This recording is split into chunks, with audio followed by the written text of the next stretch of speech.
Well, Friday episode, so you know what that means. Juan Soto update. Let's go.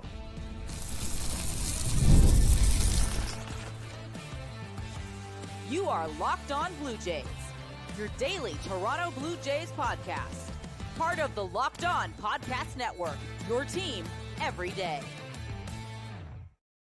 Welcome back to Locked On Blue Jays. Thank you for making Locked On Blue Jays your first listen every day. We are free and available wherever you get your podcasts and on YouTube. Part of the Locked On Podcast Network, your team every day. You can start the season with a big return on FanDuel. New customers can place a $5 bet, and you'll get started with $150 in bonus bets if your first $5 bet wins. Visit FanDuel.com to get started. As always, I'm Braden Iwasco. He's Carter First. You can find us on Twitter, Braden5Iwasco. Carter First, too, as well on Instagram and TikTok at Locked On Blue Jays as well. If you're new here on YouTube or you're listening anywhere else, make sure you go over to the YouTube page, drop a subscription. You guys have been killing it lately. And it's sort of the hub. You get videos, shorts, live streams. Everything's all there on YouTube. Discord links in the description if you guys want to talk Blue Jays any time of day, all the time, whenever. You can join that Discord, sign up there, and you can chat with us about Blue Jays. Also, it's still Movember. Movember's going on. Me and Carter supporting. Hopefully you guys can donate whatever you can. Again, link is in the description. Please go do that. If it's $2, if it's $5, whatever it is, it helps out. And it's a great cause. They do a great job over there. So make sure you guys help that out as well. Big episode today. Big episode as always when we talk Juan Soto. We'll get into the update. What's some news we're hearing? What's going on? Segment 2, we're going to talk about his landing spot. Where is he going to end up? That's at the end of the day what we all want to talk about. There are 5 teams realistically in the running. Where do they rank? And then we're going to talk a little bit about some non-tender stuff that is going to happen later today if you're watching this on Friday. And we'll make sure we cover it all on Monday as well on the Monday episode. But Carter, let's get right into it because I know why everybody's here, and that's for the Juan Soto update. Let's kick things off. I guess we'll start with the worst news about this Juan Soto stuff is the Los Angeles Dodgers have joined the race. They are the 5th team in the Juan Soto Sweepstakes. And I just want to say, Dodgers, get the hell out of here. I'm sick of this team already. Like, they already have a powerhouse. They got Shohei Ohtani. They deferred all this money. They have Freddie Freeman. They have all the pitching in the world. They can't stay healthy whatsoever. Now they're in with Juan Soto.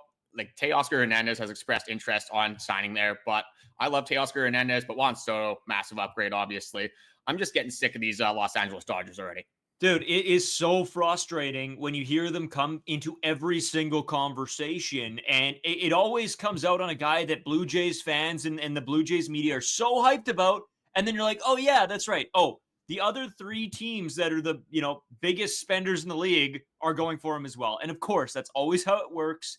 These big guys are going for the big contracts, and a lot of the times it's only the guys who are willing to pay that money that he's going to go to. So it's not shocking to me, but you're right. It's just frustrating. Like, you have everyone you could possibly need. You won a World Series.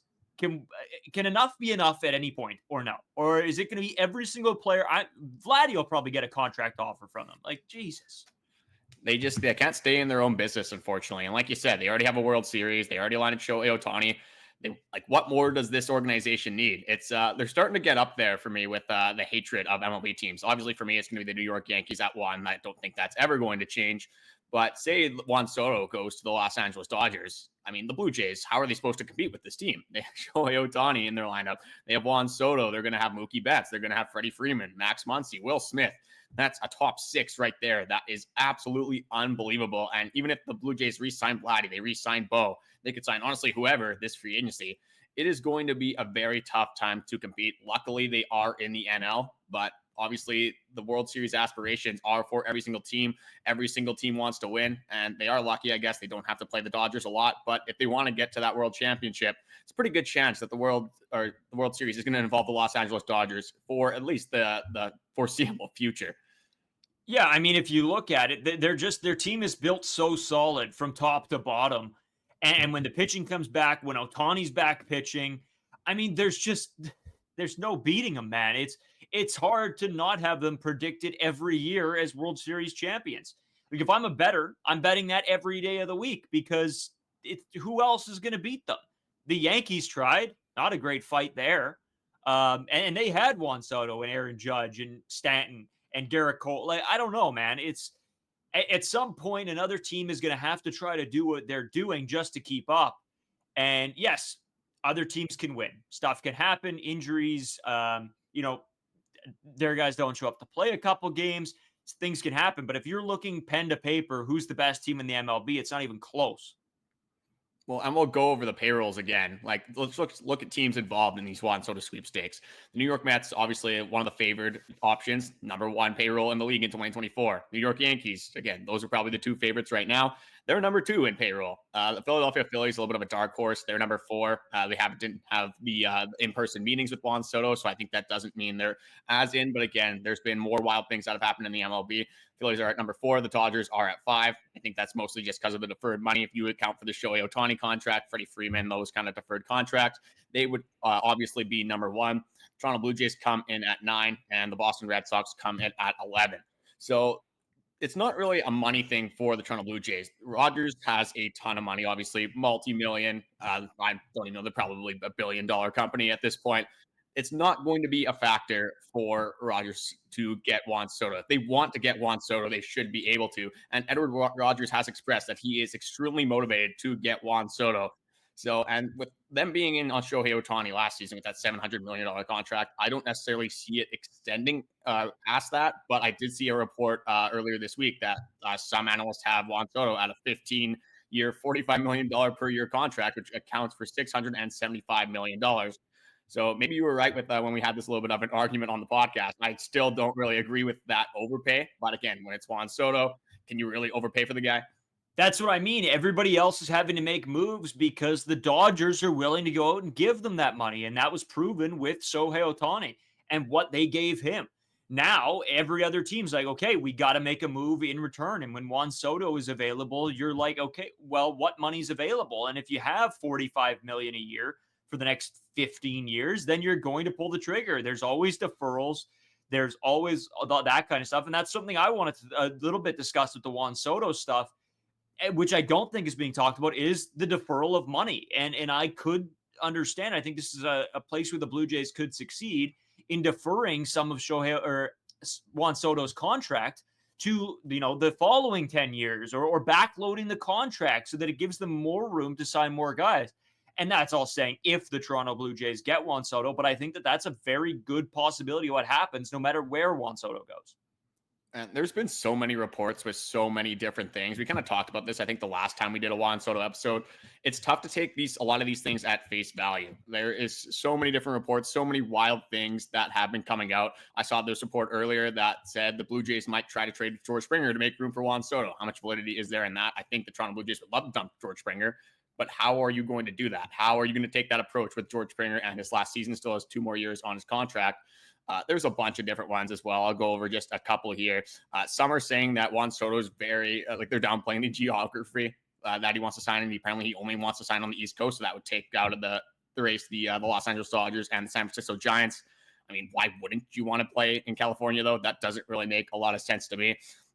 Some are saying that there is reports that Juan Soto doesn't like the business-orientated New York Yankees, how they're just kind of business first and they don't have a lot of loyalty to the players. And they're also worried about the Yankees player development. Jason Dominguez is a guy that's been there. He looked horrible in the field. And again, very young, still have to wait and see how he works out. Luis Gil was drafted by the Yankees, got AL Rookie of the Year. Austin Wells is in the top 3 for that as well. Homegrown talent. Anthony Volpe did look a little bit better this season. I'm still praying on that guy's downfall, though. And there's so many other reports that just link the Yankees, link the Mets, they link the Toronto Blue Jays. One report that we actually saw earlier, I think you brought this up on the podcast. At least we talked about it off camera. There was a report that the New York Mets offered Juan Soto $660 million. And then a little bit later on in the week, that came out as a false report. And multiple analysts have said they haven't even discussed a financial figure in these in-person meetings. So you got to take everything you kind of see with a grain of salt. And that makes it very hard for Toronto Blue Jays fans and honestly all the fans in the MLB to take any of these quotes seriously. Well, and that's sort of the same situation we ran into with Ohtani last year. And I know I keep referring back to it, but it's reminding me greatly of that situation. And you're right, Carter. We believed John Morosi last year, right? There was belief in John Morosi. Why would a reporter come out with something that he didn't know was factually true? Well, now it's happening more and more because in the industry we are now, everybody's looking for clicks. Everybody's looking, for the views. And And I understand that, but there's a difference between somebody who runs a podcast and somebody who's an active reporter for the league. And I feel like that's completely going by the wayside. I know a lot of people are getting pretty upset with that, with all these reports coming out. They don't know what to believe. They don't know where to look. And to be honest with you, I'm in the same boat. I'm sort of taking in so much information on the Juan Soto deals and just trying to understand it from a different perspective. And for me, I'll get into this sort of in the next segment, but and where he's going to end up, when he's going to end up moving, and I will sort of get into that. But I think at the end of the day, this is tough, I think, for fans of the league, especially for Blue Jays fans who this is now probably going to happen to twice. There's nobody to necessarily trust. And what I would continually say is until it comes out, Juan Soto posts something on Instagram or there is a pen to paper signature, don't believe anything. I think that at the end of the day, don't get your hopes up, because most likely there are 30 teams in this league. Most likely, the one team that you cheer for is probably not going to land that guy. And I don't know, Carter. That's sort of where I'll leave that. See, we could just be coming out with all these false narratives and these headlines, but we have some integrity. We're not going to lie to you guys. Obviously, we're going to give our honest opinions. But we could say, oh, Juan Soto hates America. That's why he's going to sign with the Toronto Blue Jays. There's only one Canadian team in the league. We could say Vlad's been in every single meeting and advocating for Juan Soto. We could say that Juan Soto only wants to play from a guy from the Dominican Republic that's around his age. There's so many different false narratives that we could use, obviously, to try to skew people to think he's going to come to the Toronto Blue Jays. But what good does that do? What good does it do to lie to the people, lie to the fans, get people's hopes up when realistically, is there a chance the Blue Jays land Juan Soto? For sure there is. Obviously, they were in on Shohei Ohtani last season. It would make sense that they would be able to afford a Juan Soto contract. One of the reports that I saw that was pretty funny to me is just, I'll just read it out. According to his agent, Soto's biggest priority is winning. Really groundbreaking stuff right there. Who would have thought? Great article. A baseball player in the league wants to win baseball games. Nobody else wants to do that whatsoever. So like, there's just some of these things that it's kind of funny when you look at some of them. Like some of them I'm reading into, and it's like there's no way this is even possible. But then there's some that are a lot more believable. So we said this last time we covered Juan Soto. We're going to say it again. Take everything with a grain of salt. Kind of like take bits and pieces from these different articles. Some of them, if you can tell like right away, you're like, this, no way this is true. Probably go with your intuition on these. But again, take bits and pieces, make your own opinion, make your own perspective. Because at the end of the day, 99.9% of people are probably going to be wrong. Everyone wants Juan Soto to come to their team. Obviously, this is one of the biggest free agents, probably since Alex Rodriguez was a free agent. That was like 20 years ago. So with Juan Soto, again, we're really hoping that he comes to the Toronto Blue Jays. But at the end of the day, with the Shohei Ohtani stuff, I definitely have my emotional guard up. Yeah, for sure. And you know what? I think it's time. Let's take a quick break, Carter. Let's discuss where is he going to end up. And this is, again, educated guess from everything we've read, from everything we've taken in, from everybody we've talked to. This is sort of where we land. And we're going to go over the 5 teams that are specifically had conversations because obviously that leads you somewhere. And so we'll get into that. We're going to take a quick break. We'll be right back.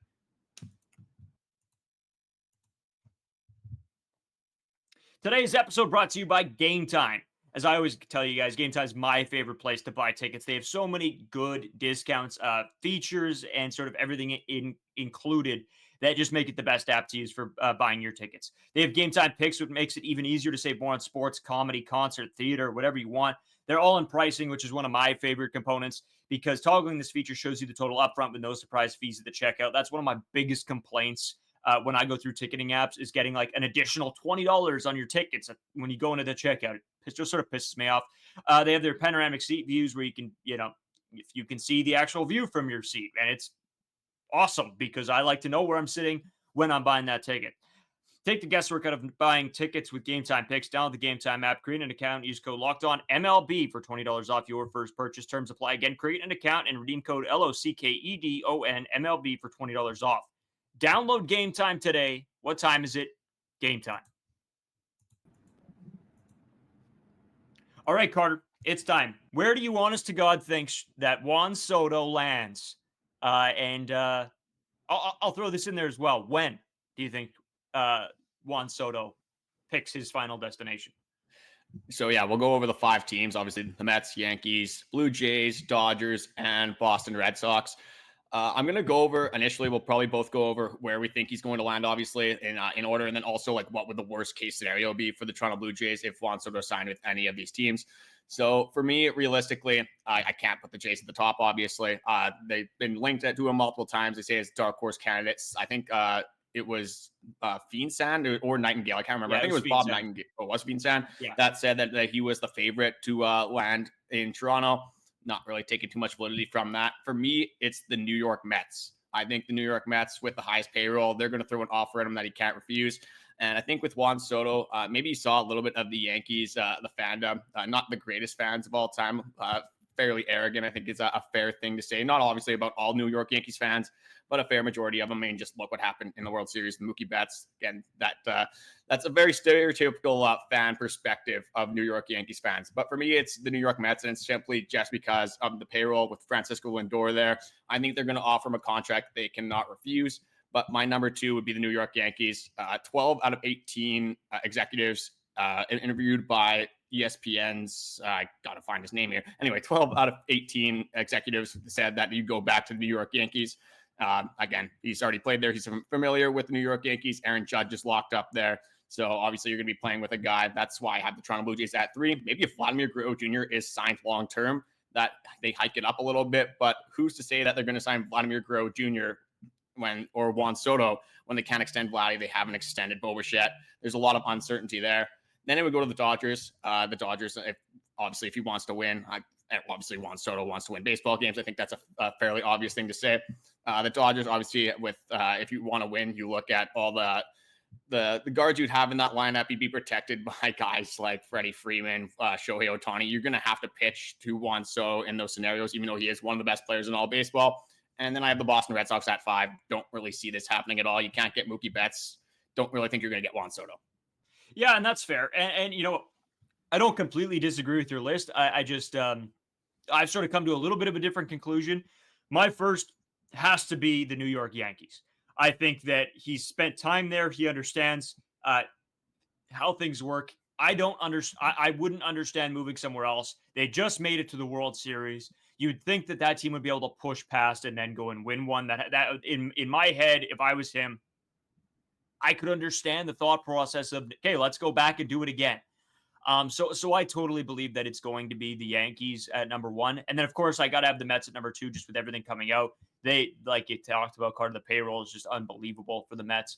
And I don't know. I think that those two are by far above and beyond the favorites. And I think let's not kid ourselves here. As much as I want to put the Dodgers at 3, I just don't have them going out and throwing another bag after Shohei Ohtani. So I'm actually not having them at number 3. I think I'm going to have the Red Sox just because, and again, I don't necessarily think that he's going to the Red Sox. I think it's going to be the Yankees and the Mets, but I have them at 3 just coming out of the meetings. I did hear some things that he really did like what the Red Sox presented. I think it's just the chance to win there isn't great right now. Number 4, I have the Blue Jays. Number 5, I have the Dodgers. And just for the fact that I don't think the Dodgers are going to go and actually throw him this bag. See, if I'm Juan Soto, I'm saying that all of the meetings went well. I'm saying it was the greatest thing of all time when you're talking about the Red Sox, you're talking about the Blue Jays, because it goes back to that Shohei Ohtani leverage thing. Why would you go out and say the meetings didn't go well with a team? Because that kind of just takes him out of the running. It just doesn't make sense for Juan Soto. Obviously, he's trying to get that bag, whether it's $600 million, $650 million, $700 million, whatever it turns out to be. There's no reason why Juan Soto would be like, oh, yeah, this did not go well. I'm going to take them out of the running, because it loses leverage with the top 2 teams. I completely agree with that, the New York Mets and the New York Yankees. So in that, I'm not taking a lot of validity away from that. He said the meeting went well with the Toronto Blue Jays as well. What else is he going to say in this situation? No, absolutely. I just think it adds to a component. When I look back, the Blue Jays look desperate, right? And that's why I put them at 4. I don't necessarily know if Juan Soto wants to go to a team that's desperation throwing money at people. I don't think he's going to see that as a very high leverage situation. And then the Dodgers, I go back to the Dodgers, and I think that I just don't see them now paying somebody else. So the Red Sox would just automatically, for me, fit in that 3rd position, even though I don't necessarily, I think it's a clear 1-2, and everybody else is sort of up for grabs at that point. If he doesn't go to the Mets or the Yankees, I think then it's a crapshoot, and you just see where he lands. It's going to be interesting to see what Juan Soto realistically values. Obviously, it's a lot safer to go to a team like New York Mets. Got a lot of young guys there. When you look at the Blue Jays, prospect system isn't really there. You do have some pieces that you can be excited about. And the New York Yankees, they're always going to be competitive. That's just throughout history that you can look at since, honestly, the 2000s. The New York Yankees have been a very good team for, honestly, the last, 40 years. So don't really see the New York Yankees going anywhere anytime soon. But let's go into what the worst case scenario would be for where Juan Soto would land. I think the obvious number one would be the New York Yankees. That's absolute worst case. He plays team 13 times a year. You're going to have to play Juan Soto for the next 12 years at minimum. Don't really think that would be very good for the Toronto Blue Jays. I feel like you have to agree. Absolutely. There's no question. I mean, that would be just horrendous. Again, we've been through this. We've been down this road. I don't want to see him more than we have to. But then Carter, my number two would be the Dodgers, man. I don't want to see him. I don't want to see this super team. I did see this interesting video. I wish I could remember who it was. And I went back and I tried to look for it because I sort of scrolled through it in passing. But there was somebody, again, sorry that I don't know who this is. A guy mentions how he thinks that Juan Soto going to the Dodgers is good for baseball. I completely disagree. I understand his points. His points were that there hasn't been one of these super teams that go on and win, become a dynasty in so long and become this unstoppable force that sells out arenas and ballparks, and people are, throwing money at them to come and watch these games. And I understand that. And the viewing experience for the Dodgers already is crazy. And then to add Juan Soto on top of that, I totally understand it from a league perspective. I don't necessarily know that they would hate it because I think that draws in more money for the league. Every city that Dodgers go to play now sells out because Juan Soto, Shohei Ohtani, Mookie Betts, Freddie Freeman, Teoscar Hernandez, just to name a few, are all on this super team. But for me as a fan, I just don't know. I get a little sick to my stomach thinking about that we're going the way of the NBA, where you have LeBron and Dwayne Wade and Chris Bosh, and then you have Kevin Durant and Steph Curry and whoever else. I just don't know. To me, that doesn't seem like a fun league. It doesn't seem like it's fun to watch. You don't have that hope every season. So I get his point. I think it's funny, though, to think about it just from an everyday fan perspective. I think you can't go into a season, Carter, and tell me with if Juan Soto goes to the Dodgers and be like, oh, anybody has a chance in this league. Come on. Oh, it absolutely would ruin the small market experience for every single team. One thing that we kind of have right now, again, it's debatable with the Los Angeles Dodgers, but honestly, there's probably 20 teams, the top 20 teams in the league, think they can compete for a World Series, at least make a playoff run, something like that. Juan Soto goes to the Los Angeles Dodgers. That's funny you brought up the Kevin Durant thing because I was going to exactly bring that up as well. That it just kind of reminds me of the NBA. I'm not a big NBA guy, but seeing the Warriors and the Cavs in the final just every single year for, 4 years in a row, that's not that fun for me. Like, if it's the New York Yankees and the Los Angeles Dodgers 4 years in a row, I'm not going to enjoy that whatsoever, obviously, with it being the New York Yankees. But just in general, as a sports fan, it's always nice that when there's different finalists, there's different ALCSs, NLCSs, things like that. And it would kind of give you that little bit of a Chiefs vibe for the NFL. The Chiefs obviously have won the last 2 seasons in a row. Los Angeles Dodgers could go on around like that. I think it takes away from a lot of the fun and a lot of the speculation in the offseason and just hope in general that your team can be effective in the upcoming season. Luckily for us, we're the Toronto Blue Jays. We're going to probably have a top 10 payroll for, honestly, for the foreseeable future for sure. But if you're like the Twins, you're like the Mariners, like teams like that, it would be very tough to see the Los Angeles Dodgers just buying every single player and then knowing that you're going to get the scraps in free agency. Yeah, it's tough, dude. And that's sort of the one thing that really just chases me about the Yankees and the Dodgers. And you know what? Maybe I don't have room to say anything because we cheer for the Blue Jays, who always have a high payroll. But at the end of the day, it's and I think I get more upset with the Dodgers now than I do with the Yankees when it comes to this, because the Dodgers don't care. They will literally fly in a boat of money and drop it on their front porch. So I don't know. And the Shohei Ohtani thing killed me. I think that, it sort of took the steam out of me. But Carter, in saying all of this, I want to get into my prediction. because I have a little. We got to finish our list here. We haven't even finished the list. I know. Quickly go over and everywhere else, I don't want him to the Red Sox. It would, we'll go over it quick. It'd be the Red Sox for me, 3. That's 13 games again, same thing. But the Red Sox don't nearly scare me as much as the Yankees. Then it'd be the Mets. If you go to the Mets, it's kind of whatever, I guess. At this point, you don't see them a lot. Obviously, best case scenario, you go to the Toronto Blue Jays. But you brought up the boat of money. It reminds me of like the Family Guy episode where Peter's in the blimp and he's just tossing money into the NFL stadium. That's what I could see the Los Angeles Dodgers being if maybe just bring Juan Soto to the Dodgers Stadium and just toss money at him. See if he goes and picks some of that up. But I'll give it. Well, let's go into your prediction of when and where he's going to sign. Yeah, dude. This is all. So we do this. This Friends Christmas every year, and it's always right around the same weekend. Last year, we woke up, I think we went out on the Friday night. We wake up the Saturday, and we think today's the day. Shohei's coming, the announcement's coming. Maybe not to that extent, but we were like, I was pretty fired up. Carter, you were fired up, that's for sure. And we were supposed to we had to clean up the house. We have to do everything because we had a bunch of people coming. And then the news comes in middle of the day that Shohei Ohtani will sign with the Dodgers. Killed the vibe completely, dude. Like, the vibe of the day was off. And so in my head, this is what's going to happen again.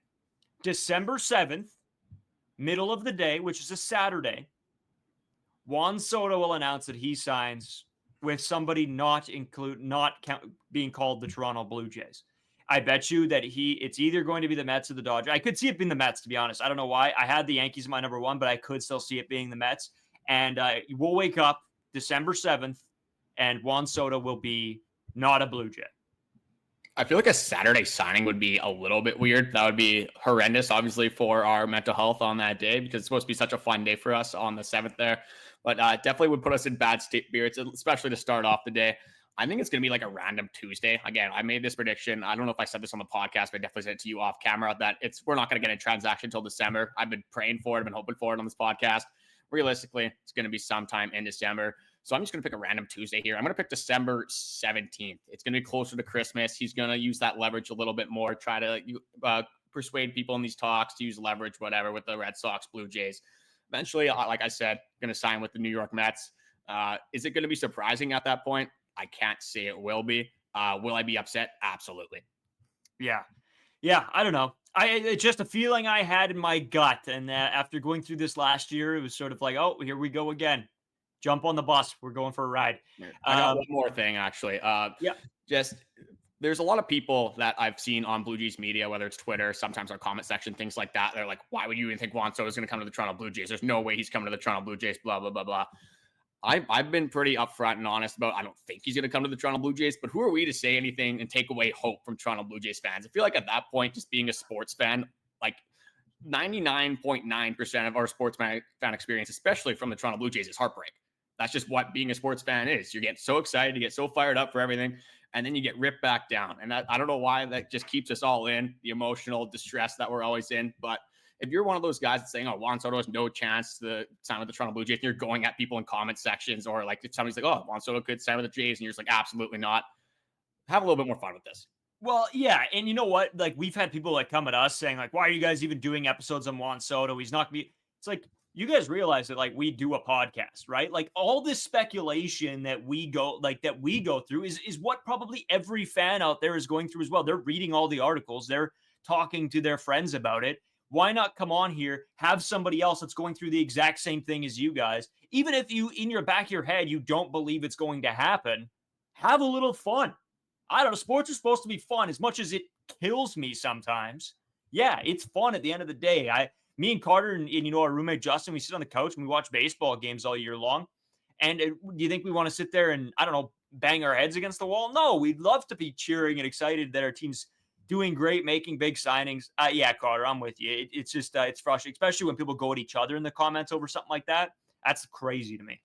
Sometimes it is a little bit entertaining. Depends. Like, people go way overboard very quickly on the internet, though. So try to keep it civil if you are going to argue in the comments. But I mean, if you're going to, go at some people, leave it out of our comment section. Do it, I don't know, do it on maybe like Blue Jays Today or, Blair and Parker, whatever you want to do.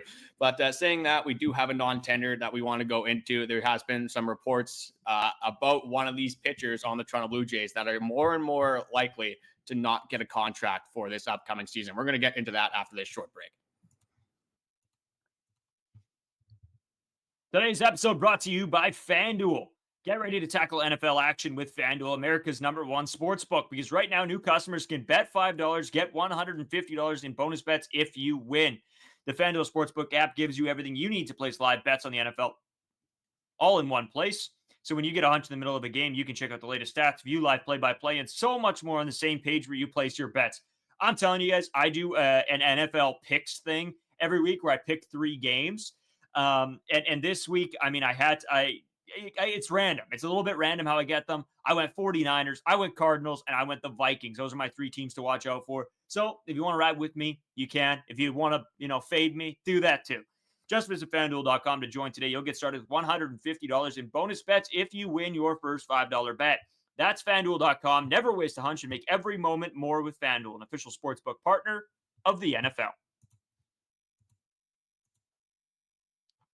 All right, dude. You know what? This is a sort of an interesting segment. I'll let you sort of take over the non-tender. I got a little something after that maybe I'll want to get into, but yeah, I'll let you kick things off with the non-tender. Yeah, I don't have an official source for this. So again, you got to take it with a little bit of a grain of salt, but we've talked about this on the podcast. I made a TikTok short about it. And it's per sources. The Toronto Blue Jays are seriously considering to non-tender Jordan Romano ahead of tomorrow's non-tender deadline, not trade deadline. So that would make him a free agent. And that would just be another blow to the Toronto Blue Jays bullpen.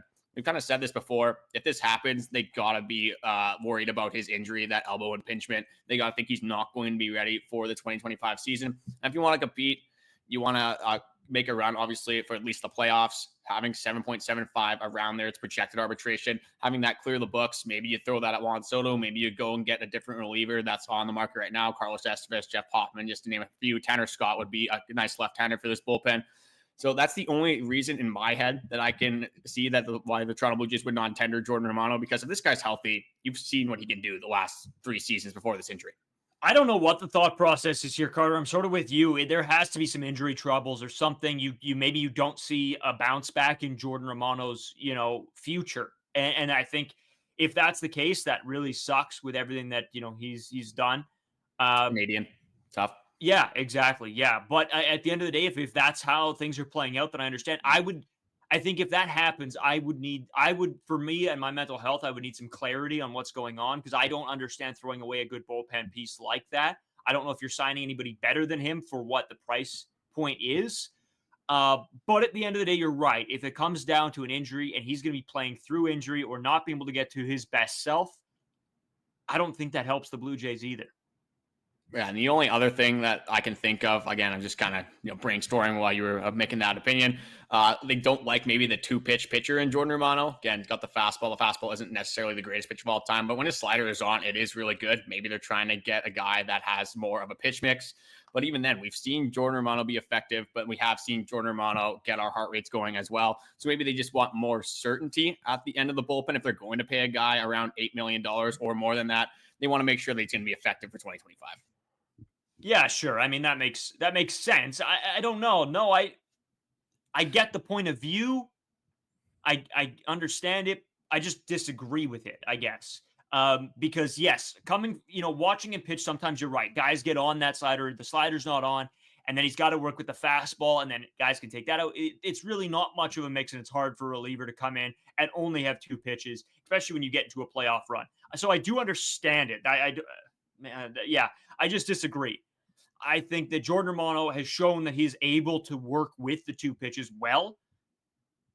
And again, I take track record over speculation any day. And yes, last season wasn't good for Jordan Romano, but he was dealing with some injuries. Obviously, came back too quickly, didn't have enough time to recover. So at the end of the day, no, I disagree with it, but I understand the point of view. I'll leave it there. Well, and we've kind of done that with like a lot of the Toronto Blue Jays. We're in on Bichette this upcoming season. I think me and you are pretty unanimous on that. I'm a big Erik Swanson guy. I don't think you're as high on Erik Swanson, but you definitely want him to come back next season. And that's exactly what we're doing. We're going tenure, we're going career, last 3 seasons, 4 seasons, rather than one down year. I think that's a very fair take for us, especially with baseball players. Baseball careers. Relievers is a little bit different because, again, you can see them kind of fall off all at once. It's a little bit more of a volatile position. But when we went over Jordan Romano, top 5 in saves over the last 4 seasons, I mean, maybe it's not the most effective save of all time, but I don't care. I just want the results. And Jordan Romano does give you results. So I keep going back to this injury thing. That's what it has to be for the Toronto Blue Jays. Yeah, Carter, just before sort of we kick out of here for the day, one more thing. This comes straight from Kevin Kiermaier. He put a video out yesterday, or I think it was yesterday. Yeah, I think it was yesterday. I think it was yesterday, yeah. And he says, and this is one of the quotes coming out from him. I don't want this relationship with the Jays to end, so I got a lot more to offer. Whatever way I can help the Blue Jays, I'm going for it. Obviously, Kevin Kiermaier is done playing in the MLB, but it looks like he will be coming back to Toronto, sticking around. He loved the city. The city loved him. I love Kevin Kiermaier as a person. I think he's a great guy. I think just at the end of the day, if whatever he can offer to help this team, if it is fielding-wise, if it is just knowledge of the game, whatever it may come to, I don't think he's a bad guy to have around. Oh, it can't hurt the Toronto Blue Jays at all. He said multiple times he's grateful for what Canada has done for him, his family, his baseball career. You can't hate on Kevin Kiermaier. It's absolutely impossible with his tenure with the Toronto Blue Jays. Again, didn't end necessarily the best way with the results, but Kevin Kiermaier, the person, is unbelievable. And good for him. Going out with a ring. You know, there's no better storybook ending, right? Yeah, who would have thought Kevin Kiermaier wants to win? Like every other baseball player. But just with that, thank you guys for watching. The likes, comments, support, everything lately has been appreciated. The subscribers especially has been absolutely ridiculous over the last couple of days. So we're very appreciative of that. But we have noticed that especially now with all the new subscribers, that it's 70% of you guys are not subscribed. So if you guys are coming back, listening to the videos, watching the podcast, the shorts, things like that, we appreciate subscription. It goes a lot way and it means a lot to us. Other than that, Brayden, you got anything else before we head into the weekend? No, that's about all I got. We really appreciate it as always. Have a great weekend. Have a safe weekend. A lot of Toronto Blue Jays talk conversations coming to you next week. We actually already have Carter?